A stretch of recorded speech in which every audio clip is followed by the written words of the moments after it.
하나님의 사랑과 은혜가 여러분 인생 위에 늘 차고 넘치시기를 주의 이름으로 축원합니다. 제가 2주간에 걸쳐서 에스더에 나오는 불임절에 대한 이야기를 말씀을 드렸습니다. 여러분, 이 불임절은 대적에서 벗어나 평안함을 얻은 날이고, 슬픔이 변하여 기쁨이 된 날이고, 애통이 변하여 길한 날이 된 날이라고 했습니다. 그래서 모든 백성들이 서로 예물을 주고 받으며 즐기고 하나님 앞에 영광을 돌리는 날이 바로 불임절이었습니다. 오늘날 이 불임절은 내가 기도하여 응답받고 축복받은 날을 기념하여 하나님 앞에 영광 돌리며 가족 간의 잔치를 벌이는 것이 오늘날의 불임절이라 할 수 있습니다. 오늘 여러분, 근데 이스라엘 민족에게 이 불임절의 축복은 어떻게 임했습니까? 성경에 보니까 유다인들이 금식하며 부르짖어 기도하였더니 하나님께서 이런 축복을 주셨다고 했습니다. 그래서 여러분, 우리는 늘 깨어 부르짖어 기도함으로 말미암아 하나님의 응답과 축복을 받을 수가 있습니다. 그래서 여러분도 이 기도함으로 말미암아 여러분들을 힘들게 하는 대적에서 벗어나 평안함이 임하고, 또 슬픔이 변하여 기쁨이 되고 애통이 변하여 길한 날이 되어지는 하나님의 축복과 은혜가 임하시기를 주의 이름으로 축원합니다. 이스라엘 민족들이 70년 동안 바벨론의 포로로 끌려가서 노예 생활을 합니다. 근데 70년 동안 노예 생활을 하면서 유대인 중에서 2명의 그 바벨론의 총리가 나오는데, 여러분 잘 아는 다니엘이라고 하는 분이 바벨론 나라의 총리가 되지 않습니까? 그리고 나서 두 번째로 총리가 되신 분이 모르드게라고 하는 사람입니다. 바로 에스더에 나오는 에스더의 삼촌 모르드게가 바로 총리가 되어지는데, 에스더 10장 3절에 보면 유다인 모르드게가 아하수에로 왕의 다음이 되고 유다인 중에 크게 존경받고 그의 허다한 형제들의 사랑을 받고 그의 백성의 이익을 도모하며 그의 모든 종족을 안위하였더라 하는 말씀이 나옵니다. 그렇게 이 모르드게가 왕의 신임을 받았습니다. 또 백성들에게 인정을 받았습니다. 그리고 특별히 하나님 앞에서 사랑을 받았습니다. 그 이유가 어디 있습니까? 모르드게는 하나님 앞에 기도하는 사람이었습니다. 여러분, 이 바벨론의 또 첫 번째 총리가 되었던 다니엘도 하나님 앞에 기도하는 사람이었지 않습니까? 여러분처럼 기도는 우리 인생 가운데 가장 중요한 신앙의 믿음이 되어집니다. 그래서 여러분들이 다른 무엇보다도 늘 깨어 기도하는 믿음이 되어지시기를 바랍니다. 사무엘 선지자는 내가 결단코 기도하는 것을 쉬는 죄를 범하지 않았다고 고백을 했습니다. 많은 사람들은 기도는 영적 호흡이라고 합니다. 여러분, 호흡을 멈추면 죽듯이 기도가 멈춰지면 내 영혼이, 내 믿음이 죽을 수가 있기 때문에 그렇게까지 표현을 하는 것입니다. 그래서 늘 우리가 기도하는 신앙, 기도하는 믿음이 되어지시기를 바랍니다. 요즘에 우리 교회에서 매일 저녁 7시에 모여서 뜨겁게 부르짖어 기도하고 있습니다. 힘들고 어렵고 피곤하더라도 동참할 수 있으시길 바랍니다. 또 지금 못 나오시는 분들은 하루 3번 10분씩 하루 30분 기도 운동을 벌이고 있는데, 꼭 그 기도 운동에 여러분이 동참하셔서 늘 기도로 깨어있는 믿음이 되어지시기를 주의 이름으로 축원합니다. 왜 기도가 중요하냐? 어떤 분들은 이렇게 이야기할 수 있습니다. 목사님 자꾸 기도 얘기하지 마십시오. 굉장히 하고 싶은데 여건이 허락지 않아서 못하면 저희들 부담됩니다 하는 분들이 있어요. 교인들한테 신앙생활할 때 제일 부담되는 게 뭐냐 그러면 보통 3가지를 이야기한다고 그래요. 첫째는 전도하라는 게 제일 부담된다고 그래요. 그리고 두 번째 기도하라는 게 제일 부담된대요. 알면서도, 해야 된다는 걸 알면서도 못하니까. 근데 자꾸 부담되는 얘기를 하니까 은근히 목사 얼굴 보기 싫어진다고 그래요. 여러분, 그럼에도 불구하고 목사는 그 설교를 할 수밖에 없는 것이 목사의 사명이기도 합니다. 근데 우리가 중요한 것이, 많은 사람들이 예배를 드린 것으로 만족하는 신앙이 있는데, 여러분, 예배 드리는 신앙은요 어떻게 보면 반쪽 신앙이 되어집니다. 우리가 예배를 통하여 하나님의 말씀을 듣습니다. 예배를 통하여 하나님의 말씀을 배우기도 하고, 예배를 통하여 하나님의 말씀을 깨닫기도 합니다. 근데 그 예배의 열매는 무엇으로 맺혀집니까? 예배의 열매는 기도로 맺혀진다는 겁니다. 우리가 예배를 통하여 하나님의 은혜를 받습니다. 여러분, 욥이 그런 이야기를 했습니다. 내가 전에는 귀로만 듣던 것이 이제는 눈으로 보게 되었나이다. 그러니까 내가 귀로만 듣는, 예배는 사실 귀로만 듣는 것이 우리의 예배의 형태라고 한다면, 여러분, 기도는 눈으로 보는 하나님의 축복이 맞는 것입니다. 그래서 우리가 예배와 기도는 하나가 되어야 되는데, 오늘 많은 사람들이 예배만 드리고 그것으로 신앙생활을 다 하는 것일 것처럼 그렇게 이야기를 합니다. 아니요, 여러분, 예배와 기도는 하나가 되어야 됩니다. 그래서 예배와 기도가 하나가 되어질 때 온전한 신앙인으로서 하나님의 축복을 받으며 살아갈 수 있다는 것을 기억하시기를 바랍니다. 그래서 예배는 뭐냐? 예배는 하나님께서 우리들에게 말씀하시는 거예요. 예배는 하나님께서 우리들에게 은혜를 주시는 거예요. 그런데 기도는 뭐냐? 내가 하나님을 움직이는 겁니다. 여러분, 기도해야 하나님이 움직이시지 기도하지 아니하면 하나님이 움직이지 않으신다는 거예요. 여러분, 예수님이 그런 말씀하셨지요. 구하라 그러면 주실 것이요. 여러분, 구하는 것은 하나님이 구하는 겁니까? 내가 구하는 겁니까? 내가 구해야 되는 거예요. 두드려라 열릴 것이다. 여러분, 두드려 내가 두드려야 되는 거예요. 기도로 내가 천국의 문을 두드려야 하나님이 그 천국 문을 열어주신다는 이야기입니다. 근데 우리들은 내가 먼저 두드리지 않습니다. 구하지 않습니다. 하나님이 알아서 어련히 알아서 주시겠지, 그런 믿음을 가질 때가 참 많이 있습니다. 근데 하나님은 내가 약속하고 또 약속해서 너에게 축복해 주시겠다 언약을 하셨다고 할지라도 구하지 않으면 안 주시는 하나님이라는 것을 여러분 기억하셔야 합니다. 그래서 기도가 필요한 거예요. 여러분, 이스라엘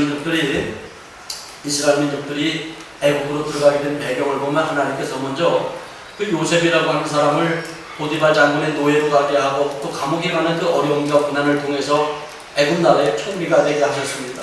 애국은 그 당시에 가장 강대한 나라지요. 근데 애국 나라의 총리가 되고 나서 7년 동안 대흉년이 들었다가 또 7년 동안 대흉년이 듭니다. 근데 전 세계적으로 기근이 들어서 먹고 살 것이 없을 때 바로 가나안 땅에 살고 있었던 야곱도 먹고 살 것이 없었습니다. 그래서 결국에는 이 애국으로 돌아가게 되어졌는데, 그 당시 그 애국 나라에는 바로 야곱의 아들 요셉이 총리로 있었기 때문에 가장 좋은 땅, 애굽에서 가장 기름진 땅, 고센 땅을 그곳에서 줍니다. 그래서 고센 땅에서 그곳에서 430년 동안 거하게 되는데요. 여러분, 그 창세기 46장에 보면 46장 26절에 보면 야곱이 그의 가수들과 함께 66명이 들어갔다고 그랬어요. 근데 66명이 들어갔는데 그 땅에 누가 있었습니까? 요셉과 요셉의 부인 두 아들 4명이 합쳐서 총 70명이 됩니다. 근데 이 70명의 사람이 430년 동안 약 200만 명으로다가 불어나게 되어집니다. 엄청난 인구로 불어나죠. 왜 그렇게 불어납니까? 고센 땅은요, 애국 땅에서도 가장 기름진 땅입니다. 가장 살기 좋은 땅입니다. 우리나라로 이야기하면 그냥 많이 먹고 배부르고 득 따스고 평안하니까, 너무 행복하니까, 걱정이 없으니까, 근심이 없으니까, 그러니까 가정이 행복하니까 자꾸 자녀들이 번성하는 역사가 나타나서 결국에는 200만 명까지 그렇게 큰 민족으로 거듭나게 되어집니다. 그런데 그것을 시기하는 사람들이 있었습니다. 바로 애국의 사람들이 시기를 했습니다. 애국 사람들이 저 이방 민족들이 저렇게 강대해지면 결국엔 우리 민족을 전부 다 점령할 것이 아니냐 두려움을 느끼기 시작했습니다. 그래서 그때부터 애국 사람들이 이스라엘 민족들에게 굉장히 큰 어려움과 고난을 주기 시작을 합니다. 굉장히 큰 고난을 주기 시작을 합니다.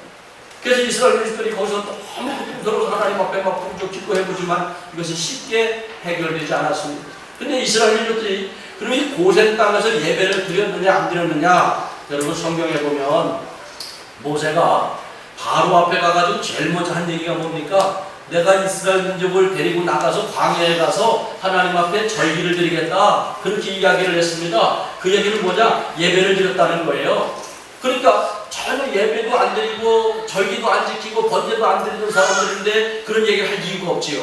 그러니까 여러분, 그 당시에 바로 아브라함, 이삭, 야곱부터 전해받은 그 하나님 앞에 번제 드리면서 예배 드리는 것이 그때까지 이어졌다는 것을 알 수가 있습니다. 그렇다면 예배를 드렸는데 왜 이렇게 이 백성에게 고난이 됐을까?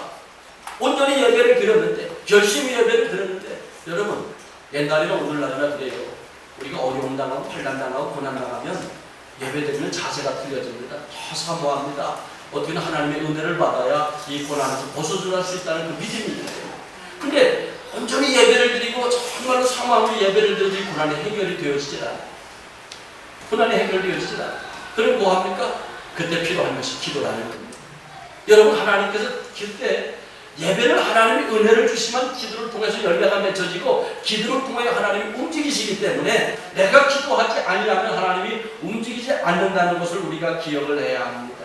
우리 성경을 좀 한번 찾아봅니다. 창세기, 이 본문을 잘 적어놓으시고 15장, 이 말씀을 한 장 읽고 나서 또 말씀을 전하도록 합니다. 창세기 15장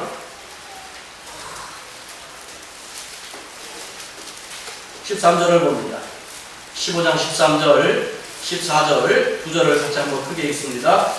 여호와께서 아브라함에게 이르시되 너는 반드시 알라. 내 자손이 이방에서 대비되어 그들을 섬기겠고 그들은 400년 동안 내 자손을 괴롭히리니 그들이 섬기는 나라를 내가 징벌할지며 그 후에 내 자손이 큰 재물을 이끌고 나오리라. 자, 하나님께서 뭐라고 했습니까? 세 가지를 했어요. 네 백성들이 애굽에 들어가서 400년 동안 이방 민족에게 괴롭힘을 받으며 살 것이다. 그런데 두 번째로 내 백성을 괴롭힌 그 사람들을 내가 징치할 것이며 너희의 후손들이 큰 재물을 이끌고 나오리라. 하나님이 세 가지를 말씀을 하셨습니다. 그러고 나가지고 문제는 뭐냐? 그런데 이스라엘 민족들이 하나님이 분명히 400년이라고 언약을 하셨어요. 그럼 400년이라고 문서로다가 작성을 하신 거예요. 그럼 하나님이 1.1 틀림없으신 하나님께서 그 약속을 지키셔야 합니다. 지키셔야 하는데 여기 오늘 출애굽기 12장에 보면 이스라엘 백성들이 나온 건 몇 년 만에 나왔습니까? 출애굽기 12장에 보면 이스라엘 자손이 애굽에서 거주한 지 430년이라 430년이 끝나는 그날에 여호와의 군대가 다 애굽 땅에서 나왔은즉 하는 말씀이 나와요. 그러니까 하나님께서 400년이라고 못을 박아 놓으셨는데 왜 430년 만에 나왔습니까? 여러분이 30년이라고 하는 세월은요 지긋지긋한 세월입니다. 짧은 세월이 아닐 겁니다.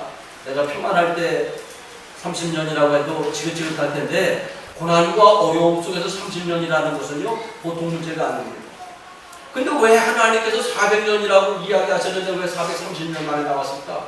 그 이유는요 이스라엘 백성이 절기를 드리면서 지키면서 번제는 드렸지만 오늘날 이야기는 예배는 드렸지만 기도가 없었기 때문에 그렇습니다. 그래서 하나님께서 그 언약을 지키시기 위하여 하나님의 뜻을 행하게 하기 위하여 이스라엘 민족에게 고난을 주기 시작을 하신 것을 알 수가 있습니다. 자, 성경을 봅니다. 출애굽기 3장을 보면 출애굽기 2장에 보면 23절을 봅니다. 출애굽기 2장 23절 같이 읽습니다. 여러 해 후에 애굽 왕이 죽었고 이스라엘 자손은 고된 노동으로 말미암아 탄식하며 부르짖으니 그 고된 노동으로 말미암아 부르짖는 소리가 하나님께 상달됩니다. 전에는 등 따숩고 배부를 때는 교회에서 모여서 할렐루야 찬양하며 기뻐하며 감사하며 그냥 예배드리고 코이노이아 교제만 나누고 그걸 끝났습니다. 근데 너무 힘들어지니 고난이 찾아오니까 하나님 앞에 부르짖어 기도하기 시작했습니다. 그래서 하나님 앞에 부르짖어 기도했더니 하나님께서 어떻게 했습니까? 24절 시작. 하나님이 그들의 고통 소리를 들으시고 하나님이 아브라함과 이삭과 야곱에게 세운 그 언약을 기억하사 하나님이 이스라엘 자손을 돌보셨고 하나님이 그들을 기억하셨더라. 그러니까 하나님께서 맞아 내가 400년 후에 애굽에서 건져내겠다고 약속을 했는데 저 백성들이 기도하지 않아서 내가 지금까지 가만히 있었다. 근데 너희들이 기도하니까 이제 내가 움직여야 되겠다. 아브라함의 그 약속을 내가 지켜야 되겠다 하고 하나님이 움직이기 시작했다는 거예요. 그러니까 여러분 이스라엘 백성들이 400년 동안 예배를 드렸지만 기도하지 않으니까 하나님이 움직이지 않으신 거예요. 그래서 여러분 예배와 기도는 하나의 신앙입니다. 예배를 통하여 은혜 받고 하나님의 축복은 기도를 통하여 이루어지는 거예요. 그래서 예배를 통해 하나님의 말씀을 깨닫고 기도를 통해 하나님의 열매가 맺혀진다는 것을 여러분 기억하시기를 바랍니다. 그래서 부르짖어 기도했더니 하나님이 들으셨어요. 그리고 나서 하나님께서 모세를 부르셨습니다. 여러분 모세가 미디안 광야에서 양을 치고 있을 때 80세 되던 해에 하나님이 나타나셨어요. 그래서 하나님이 나타나셔서 뭐라고 이야기하느냐? 출애굽기 3장 7절을 봅니다. 출애굽기 3장 7절 읽습니다. 여호와께서 이르시되 내가 애굽에 있는 내 백성의 고통을 분명히 보고 그들의 감독자로 말미암아 부르짖음을 듣고 그 근심을 알고. 자 여기서 보면 내 백성의 고통을 분명히 보고 여러분 이때 하나님은 항상 지켜보고 계신 하나님입니다. 항상 지켜보고 계셨는데 아는 척을 안 하셨던 겁니다. 그런데 문제는 그들의 감독자로 말미암아 뭐하고 부르짖음을 듣고 하나님께서 근심을 알고 그때부터 이스라엘 백성을 구원하기 위하여 움직이셨다는 이야기입니다. 그러니까 내가 기도하지 않으면 하나님이 날마다 지켜도 보고 계신데 하나님이 도와주지 않으셨다는 얘기입니다. 고통 당하는 것도 지켜보고 어려움 당하는 것도 지켜보시고 아파하는 것도 지켜보시고 무슨 근심이 있는지 하나님도 알고 계신다는 거예요. 그런데도 하나님이 역사하지 않으셨어요. 움직이지 않으셨어요. 뭐 하지 않으니까? 기도하지 않으니까. 근데 부르짖어 기도하기 시작하니까 하나님께서 모세한테 이야기하는 거예요. 야 너희 백성들이 지금 기도하고 있지 않느냐? 그래서 내가 아브라함과 세운 언약을 기억했다. 그 언약대로 내가 이룰 것이다. 내가 너희들을 도와주겠다. 그러면서 뭐라고 이야기합니까? 8절 내가 내려가서 그들을 애굽인의 손에서 건져내고 하나님이 건져내신대. 뭐하니까? 부르짖어 기도하는 거예요. 애굽인의 손으로 바로 고통받는 자리에서 건져주신다는 거예요. 고난받는 자리에서 건져주신다는 겁니다. 그들을 그 땅에서 인도하여 아름답고 광대한 땅, 젖과 꿀이 흐르는 땅, 곧 가나안 족속, 헷 족속, 아모리 족속, 브리스 족속, 히리 족속, 여부스 족속의 지방에 데려가려 하노라. 하나님이 축복의 땅으로 데려가겠대요. 그러니까 고통의 자리에서 건져주셔서 축복의 땅으로 하나님이 인도해 주시겠다는 거예요. 자, 그런데 하나님께서 그 일을 누구를 통해서, 사람을 통해서 움직이시는데 19절을 봅니다. 이제 가라. 이스라엘 자손의 부르짖음이 내게 가라고, 애굽 사람이 그들을 괴롭게 하는 학대도 내가 보았으니 이제 내가 너로 바로에게 보내어 너로 내게 내 백성 이스라엘 자손을 애굽에서 인도하여 내게 하리라. 자, 여기서 보면 9절에 보니까 중요한 말씀이 나와요. 이제 가라. 이스라엘 자손이 뭐를 듣고? 부르짖음이 내게 가랬다. 여러분, 430년 동안 이 백성은 예배 드렸어요. 온전한 예배를 드렸어요. 기쁨으로 예배를 드렸어요. 찬양으로 예배를 드렸어요. 그런데 하나님이 안 움직이셨어요. 근데 이스라엘 백성이 부르짖어 기도할 때 하나님이 움직이셨다는 것을 여러분 기억하시길 바랍니다. 이게 성경의 역사예요. 그래서 우리가 기도하지 아니하면, 여러분 힘들고 바쁘다고 시간 없다고 여러 가지 변명을 하고 핑계를 대지만, 기도가 없으면 여러분 열매가 맺혀지질 않아요. 기도가 없으면 하나님이 움직이질 않아요. 그래서 여러분들이 항상 24시간 기도하는 삶을 살아야 되고요.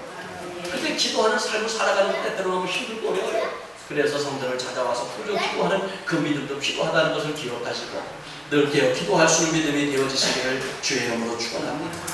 여러분, 하나님은요, 이스라엘 백성들이 400년 만에 애굽에서 나올 수 있도록 미리 다 지켜보고 계셨고 준비하고 계셨던 것을 성경을 통해서 알 수가 있습니다.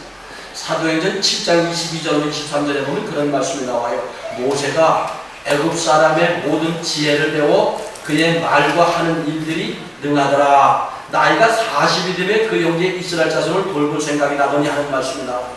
이건 무슨 이야기냐면, 하나님께서는 아브라함과 언약하셨듯이 400년 후에 이스라엘 백성을 애굽에서 건져내시려고, 축복의 사람으로 건져내시려고 미리 준비를 다 해놓으셨어요. 계획을 다 짜놓으셨어요.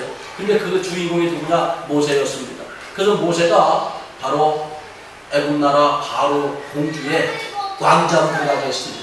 그래서 왕자로 들어가서 뭘 했습니까? 애굽에 있는 모든 학술을 다 배웠다고 했어요. 그러니까 왕자가 배우는 것은요, 정치하는 거, 경제하는 거, 백성들을 다스리고 이끄는 법, 지도자의 소명을 배우는 겁니다. 근데 이걸 다 배웠어요. 여러분, 그래서 하나님께서는 모세를 통하여 200만 이스라엘 민족을 이끌 수 있도록 미리 다 준비를 해놨던 것을 알 수가 있습니다. 자, 그렇다면 모세가 40세의 학문을 다 배워서 이제는 왕자로서 마음으로 활동할 시기가 되어졌어요. 근데 하나님께서 그렇게 역사하지 않으셨어요. 몇 년? 모세가 80세 되던 해에 하나님께서 역사하시고 모세에게 명령하여 가라. 이제 이스라엘 백성이 부르짖어 기도하니까 내가 가서 내 백성을 구원해내라. 이렇게 말씀하셨어요. 여러분, 이것을 보면, 자, 그러면 하나님께서 아브라함과 언약했던 그 400년의 역사가 400년 되던 해에 모세가 나이를 치면 몇 살이 되겠습니까? 80세에서 30세를 빼면 50세가 되어집니다. 그러니까 하나님의 계획은요, 모세가 40세까지 애굽에 있는 모든 학술을 다 배우고 10년 동안 백성들과 함께 서로 친교를 하면서 현장 경험을 쌓고 50세 되던 해에 딱 400년 되던 해니까, 그래서 이스라엘 백성을 구원해내려고 다 계획을 세워놓으셨어요. 근데 누가 기도하지 않았어요? 누가 기도하지 않았어요?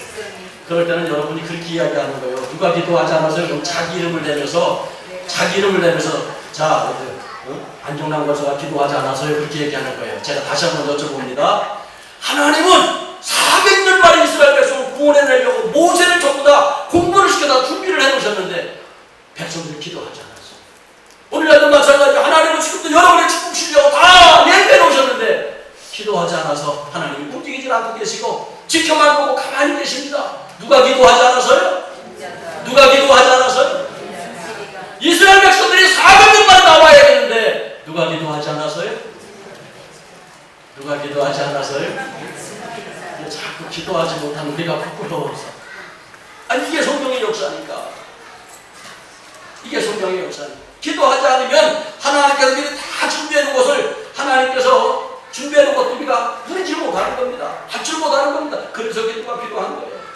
그럼 왜 하나님께서 주신다 하고 연약했었어도 왜 안 이루어지느냐? 이게 하나님의 법칙입니다. 자, 우리 성경 하나 또 찾아봅니다. 에스겔서 36장 한번 펴보세요. 에스겔서 36장입니다.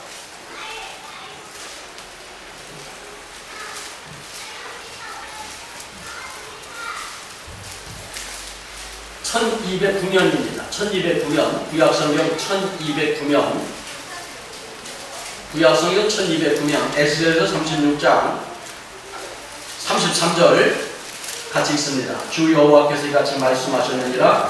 내가 너희를 모든 죄악에서 정결하게 하는 날에 성읍들의 사람이 거주하게 하며 황폐한 곳을 건축되게 할 것인즉 전에는 지나가는 자의 눈이 황폐하게 보이던 그 황폐한 땅이 장차 경작이 될지라. 사람이 이르기를 이 땅이 황폐하더니 이제는 에덴 동산같이 되었고 황량하고 적막하고 무너진 성읍들의 성벽과 주민들이 있다 하리니. 36절 시작. 너희 사방에 남은 이방 사람이 나 여호와가 무너진 곳을 건축하며 황폐한 자리에 심은 줄을 알리라. 나 여호와가 말하였으니 이루리라. 자, 무슨 얘기냐면 하나님께서 지금 바벨론의 포로로 끌려가고 이스라엘 백성들이 살던 그 지역이 황폐해졌습니다. 이제 전쟁이 끝났으니까 황폐해졌어요. 황량해졌습니다. 밭들은 풀이 무성합니다. 농사를 지을 수 없는 그런 땅이 되어져 버렸어요. 근데 하나님께서 뭐라고 하시느냐? 그 땅이 다시 기경이 될 것이다. 전부 다 밭은 기름진 땅으로 바뀌어질 것이고 에덴 동산처럼 축복의 땅으로 바뀌어질 것이다. 그리고 포로로 끌려갔던 모든 사람들이 다 돌아와서 이곳에서 행복하게 살 것이다. 나 여호와가 말하였으니 이루리라. 이렇게 연락을 하셨어요. 그러면 나 여호와가 말하였으니 이루리라. 이루어져야 돼요? 안 이루어져야 돼요? 이루어져야 돼요. 근데 중요한 것이 있어요. 자, 보세요. 36절 다시 읽습니다.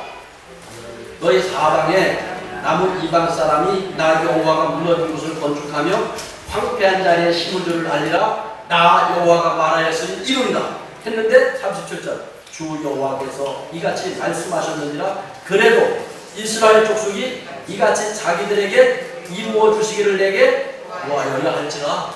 그러니까 중요한 것이 있어요. 이런 축복이 내게 임하게 해달라고 기도해야만이 이루어진다는 거예요. 기도하지 않으면 안 이루어진다는 거예요. 그래서 여러분 기도가 중요한 겁니다. 하나님께서 다 언약하셨어요. 축복하셨어요. 내가 너희들을 범사에 형통하게 하리라. 내가 너희에게 주는 것은 재앙이 아니라 평안이다. 행복이다. 축복이다. 언약하셨어요. 근데 뭐 하지 않아서? 기도하지 않았어. 기도하지 않았어. 기도하지 않았어. 그러니까 좀 더 쉽게 얘기를 할게요. 사랑하는 안정남 권사에 네가 나이 70이 되면 너 한 달에 1000만원씩 11조하게 내가 해줄게. 나 여호와가 말하였으니 그대로 될 거야. 하나님이 얘기하셨어요. 이루어져야 돼요? 안 이루어져야 돼요? 근데 안정남 권사가 그거 그대로 이루어질 줄 믿고 기도하지 않아요.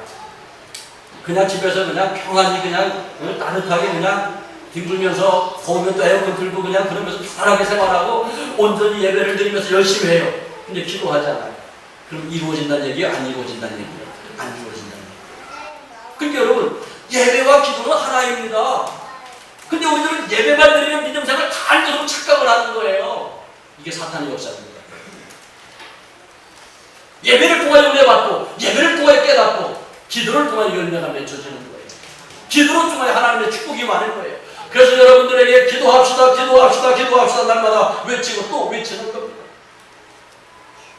여러분 기도해야 하나님의 역사가 이루어집니다. 여러분 담임 목사로서 여러분 모두 하나님의 축복을 받기를 원합니다. 정말로 상상할 수 없는 하나님의 능력자가 되고 하나님의 은사자가 되고 하나님의 축복자가 되기를 원합니다. 그런데 중요한 것은 여러분들이 기도하지 않으면 자기에게 이루어 주시기를 구하여야 할지니라. 이건 뭐예요? 개인적인 기도를 이야기하는 거예요. 목사 혼자 아무리 발버둥 치고 기도한다고 해서 되어지는 게 아니라는 얘기입니다. 그게 에스겔서 36장 37절에 정확하게 기록되어져 있지 않습니까? 그래서 여러분들에게 자꾸 기도하십시오. 기도하십시오. 기도하십시오. 힘들어도 기도하십시오. 피곤해도 기도하십시오. 바빠도 기도하십시오. 듣기 싫어도 못하면 강조할 수밖에 없습니다. 왜? 그래야만이 하나님의 역사가 여러분에게 임하기 때문에 그렇습니다. 기도하였더니 하나님의 말씀은 축복으로 그대로 이루어지기 시작을 합니다. 창세기 15장 14절 아까 그런 말씀드렸지요. 그들이 섬기는 날에 내가 징벌할지며 그 위에 내 자손이 큰 재물을 이끌고 나옵니다. 여러분 보십시오. 하나님께서 이스라엘 백성들을 괴롭혔던 그 애국 사람들을 10가지 재앙으로 징벌을 하셨어요. 근데 출애굽기에 보면 10가지 재앙을 내려치신 이유는 딱 한 가지입니다. 이스라엘 사람들을 괴롭혔기 때문에, 하나님 앞에 예배드리는 하나님의 백성들을, 하나님의 사람들을 괴롭혔기 때문에 하나님이 그들을 징계하신 거예요. 그래서 하나님이 징계하시겠다고 얘기했잖아요. 근데 내가 기도하지 않으면 오히려 대적들이 우리만 힘들게 하는 겁니다. 근데 내가 하나님 앞에 기도하면 하나님께서 우리의 대적들을, 하나님의 자녀들을 대적하는 그 악한 놈들, 어둠의 권세들을 하나님이 전부 다 물리쳐 주시고 심판하시는 거예요. 근데 내가 기도하지 않으니까 모든 어둠의 권세들로부터 다 얻어 터지고, 활단으로부터 얻어 터지고, 근심으로부터 얻어 터지고, 맨날 시름소리 내면서 사는 것이 우리 인생이 되어버렸어요. 아니 여러분, 이제는 기도하셔야 합니다. 그래서 여러분 인생 가운데 여러분을 어둠의 영으로 덮는 이 근심, 걱정, 모든 환란 모두 다 떠나가고 여러분의 대적들이 다 떠나가는 역사가 나타나야 될 줄 믿습니다. 할렐루야. 그리고 두 번째, 내 자손의 큰 재물을 이끌고 나오리라. 여러분, 우리가 본문 창세기 출애굽기 3장 20절에도 보니까 하나님께서 뭐라고 했어요? 큰 재물을 이끌고 나올 것이라고 그렇게 말씀하셨어요. 아주 언약을 하셨어요. 왜 언약을 하셨습니까? 백성들을 괴롭힌 그 대가를 하나님 받게 하시고, 기도하니까 기도한 대가로다가 하나님께서 재물의 축복과 은혜를 주셨던 것을 알 수가 있어요. 그러니까 이 출애굽기에서 애굽 사람들의 그 10가지 재앙이라고 하는 얘기는요, 하나님께서 기도함으로 말미암아 재물을 주시려고, 축복을 주시기 위하여 그 일을 이루셨다는 것을 기억하지 않으면 아무것도 할 수가 없습니다. 그래서 여기 그런 말씀을 하셨어요. 자 보세요. 출애굽기 3장 20절 본문입니다. 내가 내 손을 들어 애굽 중에 여러 가지 이적으로 그 나라를 친 후에야 그가 너희를 보내리라. 자 그러면서 내가 애굽 사람으로 이 백성에게 은혜를 입히게 할지라 너희가 나갈 때에 빈손으로 가지 아니하리니 여인들은 모두 그 이웃 사람과 및 자기 집에 거류하는 여인에게 은폐물과 금폐물과 의복을 구하여 너희의 자녀를 꾸미라. 너희는 애굽 사람들의 물품을 취하리라. 그럼 왜 하나님께서 10가지 재앙을 내친 이유가 여기 나와요. 자 우리 성경을 한번 또 찾아봅니다. 출애굽기 12장을 펴봅니다.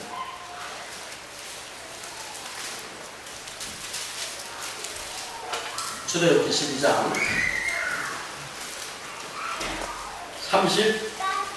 35절입니다. 출애굽기 35장 12장 35절 같이 읽습니다. 이스라엘 자손이 모세의 말대로 하여 애굽 사람에게 은금 패물과 의복을 구하매 여호와께서 애굽 사람들에게 이스라엘 백성에게 은혜를 입히게 하사 그들이 구하는 대로 주게 하심으로 그들이 애굽 사람의 물품을 취하였더라. 여러분 애굽 나라에 10가지 재앙이 임했어요. 마지막 재앙은 모든 만물들이 죽었어요. 소의 첫 새끼가 죽었고 양의 첫 새끼가 죽었고 모든 장자 큰 아들들이 다 죽었어요. 그렇게 애굽 사람들은 더 이상 이 환난 가운데 어떻게 할 방법이 없었습니다. 그때 가장 꼴보기 싫은 게 누굽니까? 이스라엘 사람들이에요. 왜? 이스라엘 백성을 내보내라. 그러면 이 땅에 재앙이 그칠 것이다. 아무리 얘기해도 바로 왕이 듣지 않았기 때문에 애굽에 재앙이 임했다는 것을 모든 백성이 알고 있습니다. 그러니까 이스라엘 백성들이 뭐라고 하느냐? 애굽 사람들 집집마다 다녀가면서 야, 너희 집에 금덩어리 있지, 은덩어리 있지, 너희 집에 용품 옷이 있지, 다 내놔. 그거 주면 우리가 이 땅에서 나갈 거야. 그렇게 하고 돌아다니는 거예요. 그러니까 애굽 사람들 편에서 보면 이스라엘 사람들이 지긋지긋하니까 그래 여기 금반지도 있고 금목걸이도 있고 여기 있으니까 다 가져가라. 그래서 주게 하신 거예요. 그래서 이 엄청난 재물을 가지고 나오게 되어졌습니다. 여러분 보세요. 이 엄청난 재물, 큰 재물을 이끌고 나오리라. 창세기 15장 14절에서 언약한 그 말씀이 이루어졌어요? 안 이루어졌어요? 이루어졌지 않습니까? 뭐하니까? 기도하니까. 예배만 드릴 때에는, 절기만 지킬 때에는 이 역사가 이루어지지 않았어요. 그냥 보편적인 축복, 그 보편적인 축복. 고센 땅에서, 기름진 땅에서 농사 짓고 양을 치면서 다시 열심히 살았더니 풍요롭게 살게 하시고 그거밖에 없었어요. 근데 기도하니까 큰 재물을 이끌고 나올 수 있도록 하나님이 역사하셨던 것을 알 수가 있습니다. 그래서 여러분 힘들어도 어렵고 바쁘더라도요. 여러분 기도가 먼저입니다. 기도가 먼저입니다. 기도하면 하나님이 축복을 이루십니다. 기도하면 기적을 이루십니다.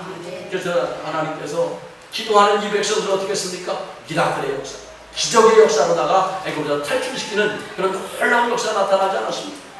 여러분 힘들어도 어려워도 이제는 예배만 드린 것으로 만족하지 마시고요. 하나님 앞에 부르짖어 기도하는 신앙이 되어지시기를 주의 이름으로 축원합니다. 우리 성경도 한 절 찾아볼까요? 사무엘상 9장을 한번 펴보세요. 사무엘상 9장입니다.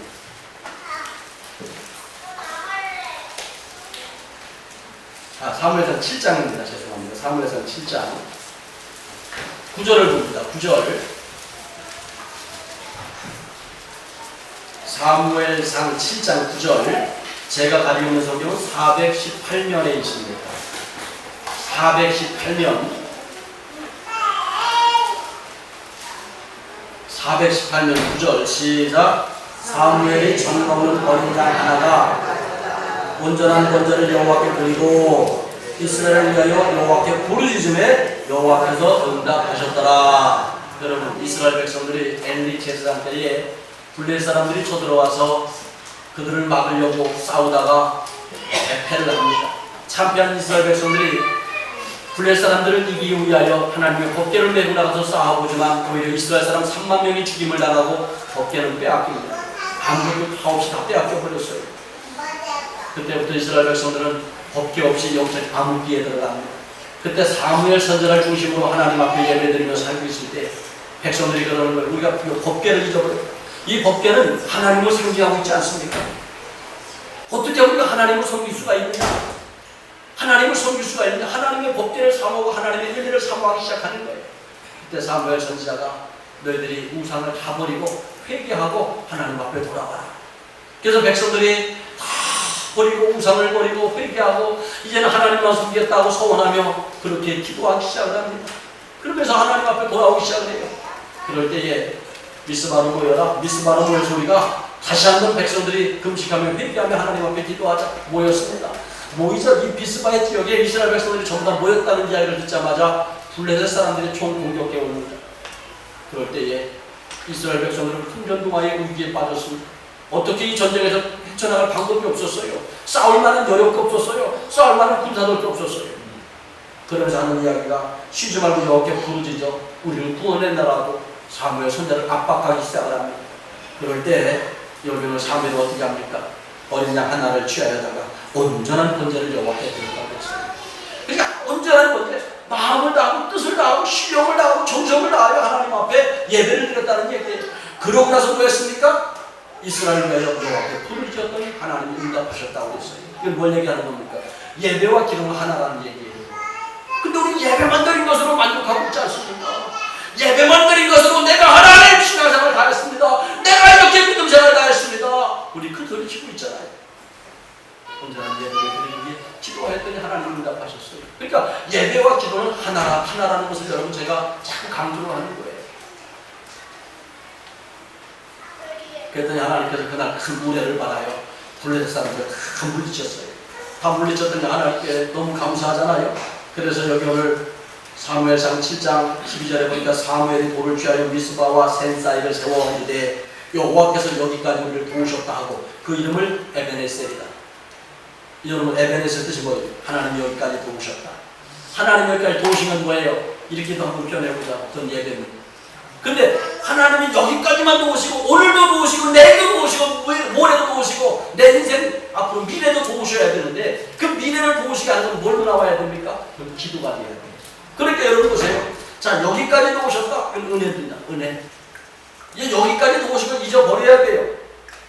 여호와께서 에베네셀 도우시리라. 이건 미래 진행형입니다. 오늘도 내일도 모레도 앞으로도 주님 나라 가는 그날까지 여호와께서 도우시리라. 이건 뭐예요? 예배와 기도가 하나가 되어야 된다. 그래야 미래 진행형인 에베네셀의 그 역사가 에베네셀의 축복이 내 인생 위에 내 삶 위에 임하게 된다는 것을 여러분 기억하시기를 바랍니다. 그래서 여러분 우리가 기도해요. 그래서 이 백성들이 온전한 번제를 드렸습니다. 그리고 하나님 앞에 부르짖어 기도했어요. 그전에는 기도의 응답이 없었어요. 왜? 예배가 없었기 때문에.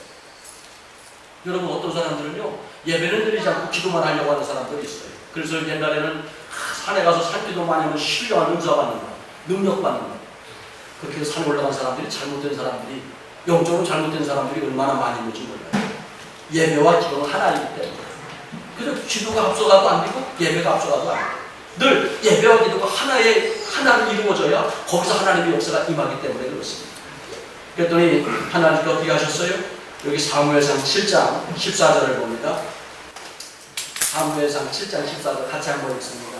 블레셋 사람들이 이스라엘에게서 빼앗았던 성읍이 에그론부터 가드까지 이스라엘을 회복되니 이스라엘의 그 사방적으로 블레셋 사람 중에서 도로 찾았고 또 이스라엘과 아모리 사람 사이에 평화가 있었더라. 지금까지 빼앗겼던 모든 땅들을 다 회복되어졌고 도로 찾았고 늘 철천지 원수로 지내던 아모리 사람들과 뭐 했더라? 평화하게 되었더라. 할렐루야. 이게 하나님의 역사입니다.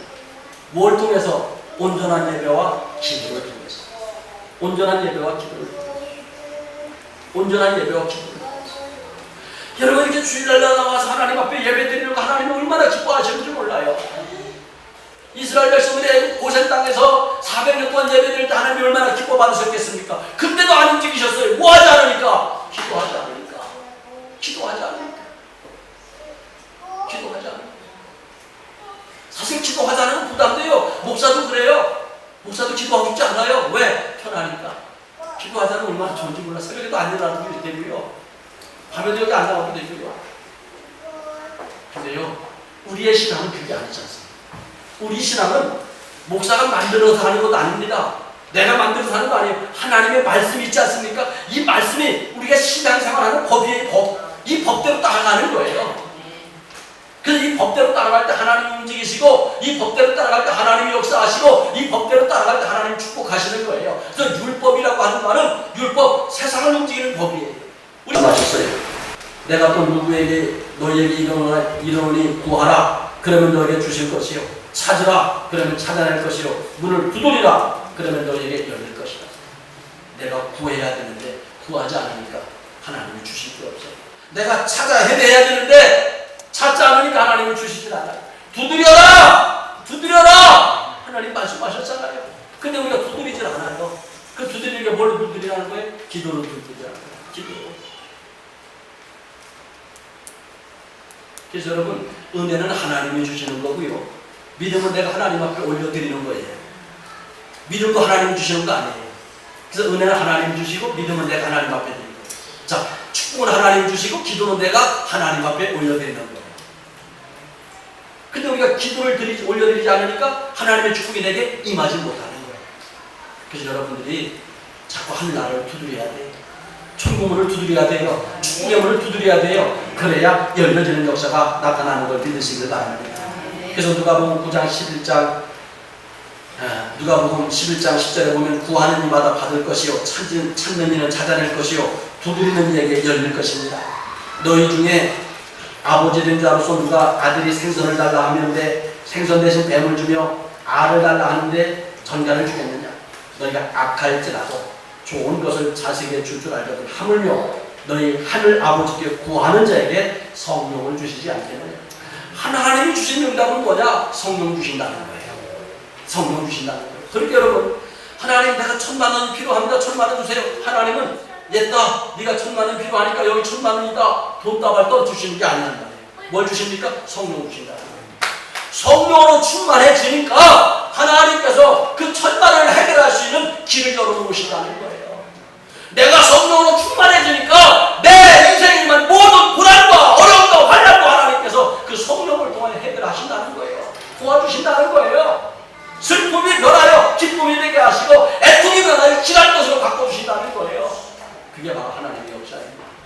오늘 여러분, 우리 신앙생활은 성령이 충만해야 되는데 그 성령 충만하게 되는 믿음은 예배만 갖고 안 됩니다. 여러분이 이렇게 매주마다 152주간 예배드렸다면 지금 다 성령 충만해야 돼요. 근데 그렇게 됩니까? 안 됩니까? 안 되잖아요. 뭐가 필요합니까? 기도가 필요한 겁니다. 그래서 기도가 필요합니다. 그래서 필요합니다. 제가 성경에 보니까 기도의 방법이 여러 가지가 나와요. 묵상 기도도 나오고 금식 기도도 나오고 뭐 서원 기도도 나오고 여러 가지 기도가 나오는데 제가 다 찾아봤어요. 창세부터 계시록까지 읽어가면서 성경에 나와 있는 성경의 인물들은 어떤 기도를 많이 했을까? 근데 금식이라고 하는 말도 20-30번밖에 안 나와요. 묵상이라고 하는 말도 20-30번밖에 안 나와요. 근데 여기는 말씀 이스라엘 백성이 부르짖었더라. 여기서 보니까 사무엘이 부르짖었더라 하는 말씀이 계속 나오잖아요. 부르짖었다고 하는 말은 약 500번 정도 나옵니다. 근데 가정에서는 부르짖어 기도하기가 참 힘들고 어려워요. 근데 하나님의 성전에 나와서 함께 부르짖어 기도하면 하나님께서 여러분에게 성령으로 충만하게 하시고 그 성령 충만한 모습을 내가 가정에 들어가든 사업장에 나가든 일터에 나가든 직장에 가든 그곳에서 성령의 충만함으로 기쁨과 감사함으로 이겨나가는 승리자가 될 것을 믿으시길 바랍니다. 오늘 사랑하는 성도 여러분, 예배를 내가 하나님 앞에 올려드리면 하나님은 은혜를 주십니다. 내가 하나님 앞에 기도로 올려드리면 우리 인생의 축복으로 하나님은 돌려주신 하나님이십니다.